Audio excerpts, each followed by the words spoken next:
na kinakailangan ang mga wala sa tamang isipan ay mawala na sa Malacanang. Pero ngayon, handang-handa na tayo dahil ang natin, hindi na tayo uuwi hanggang hindi na ibalik sa taong bayan ang Malacanang. Ano ngayon ang nangyayari sa Davao? Abay, pati paghahanap ng ginto, ginagawa na ngayon sa loob ng KOJC. Tama ba yan? Dati, si Pastor Kibuloy ang hinahanap, ngayon, ginto na ang hinahanap. Siguro, kasi yung mga taga-KOJC, merong ginintuang puso. Kaya ang ginagamit nila, metal detector. Pero, ang ating panawagan, ang nangyayari sa Davao, hindi lang po yan labag sa karapatan ng KOJC. Unang-una, ang mga taga-KOJC, yan po ay mga tao na ginawa at ginuhit ng Panginoon sa kanyang imahe na merong mga karapatan.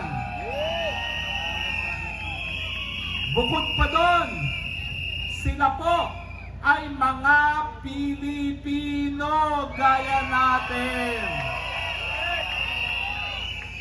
At kapag nalabag ang karapatan ng Pilipino, lahat ng mga Pilipino dapat maabala dahil baka tayo na ang susunod na labagin ang karapatan. Tignan niyo ako. Nakatikim na ako ng pagkakakulong. Bakit ako kinulong? Ang katotohanan yan, dahil daw sa mga masasakit na salita na aking binigkas laban sa Kongreso ng kinontempt si Ka Eric at si Lorraine Badoy. Ang sabi ko naman, kahit anong sabihin ko sa lansangan, karapatan ko yan. Siyempre, pag ikaw ay nasa loob ng Kongreso, igagalang ang institusyon. Pero hindi ibig sabihin, habang ginagalang ang institusyon, magpipikit-pikitan, magbubulag-bulagan sa lahat ng kabalbalan na nangyayari dyan sa institusyon na yan. Alam niyo ang problema ngayon sa Pilipino? Masyado na tayong mabait. Masyado tayong mapagpatawad. Masyado tayong cool. Masyado tayong mahilig sa social media. Nang akala natin, palibasa nanonood tayo ngayon sa social media, sapat na suporta na yan para ipagtanggol ang karapatan ng mga Pilipino na ginuyurakan ng mga karapatan. Hindi po. Ang teknolohiya ng ating internet, para po yan tayo ay makapag-usap, para po yan ay tayo makabuo ng samahan. Pero kinakailangan pa rin po, ipakita natin ang lakas dahil pag hindi natin pinakita ang lakas, hindi tayo pakikinggan ng mga nagbubulag-bulagang, nagbibigibigihang gobyerno. Kaya mga nasa social media, ang dami kong followers, ang daming nanonood. Nung minsan, nakakaunti lang kami sa EDSA, wala pang 50, 600,000 ang nanood. Maraming salamat po sa inyo.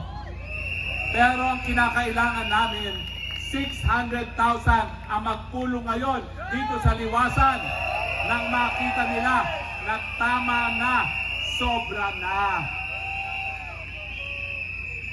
Kaya yung mga kababayan natin sa internet, gabi-gabi po, narito kami sa Liwasang Bonifacio. Halina naman kayo, makiisa, manindigan, laban sa mapang-abuso at gobyerno na walang pakialam sa problema ng mamamayang Pilipino.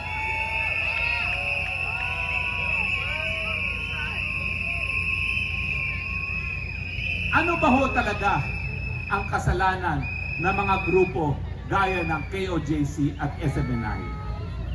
Ang kasalanan po, minsan sinuportahan namin para maging presidente. Dahil naniwala kami na babaguhin niya ang imahe ng kanyang pangalan na Marcos. Ang akala natin, gagawin ang lahat para maibalik ang pagmamahal sa pamilyang Marcos. Pero tayo po ay nabigo dahil imbis na baguhin ang imahe, inulit lamang ang kasaysayan. Nabudol! Nabudol! Nabudol! Nabudol! Nabudol! Nabudol! Nabudol! Nabudol! Tunay pong masakit ang nangyari sa atin. Nabudol talaga tayo ng Marcos Jr. Ngunit mga kababayan, tama na yung pagkaawa sa ating sarili dahil tayo'y nabudol. Tama na yung pagsisisi sa ating mga sarili na bakit tayo nagpabudol. Nangyari na po yan, tanggapin natin. But let us move on. At kinakailangan mapanagot ang mga nagbudol.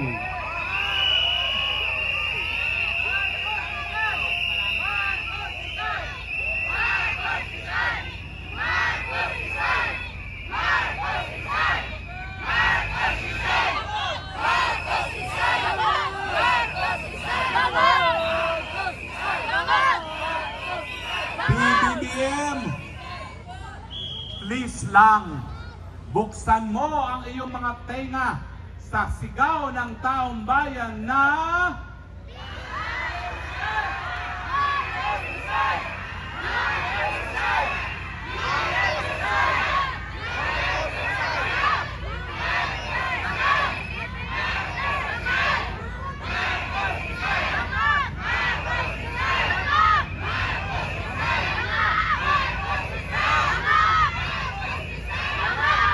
after all,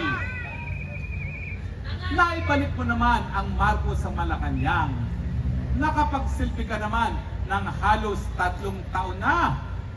Hindi ba panahon na para ibigay mo naman ang pagiging presidente sa tao na merong sapat na kakayahang mamuno dahil siya ay nasa tamang pag-iisip?